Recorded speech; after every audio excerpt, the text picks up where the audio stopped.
ชาวประมงหรือว่าชาวบ้านที่อยู่ริมฝั่งนะครับเขาก็จะมี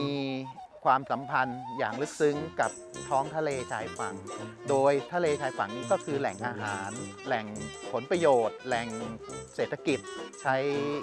เป็นอาหารแล้วก็เอาไปขายเพราะฉะนั้นเขาก็จะมีความสัมพันธ์กันมากเปรียบเสมือนกับว่าเขามีเหมือนกับตู้เย็นไว้ที่บ้านถ้าเขาอยากจะทานอะไรเขาก็ออกไปหาปลาหรือว่าเปิดตู้เย็นแล้วก็เอามาทาน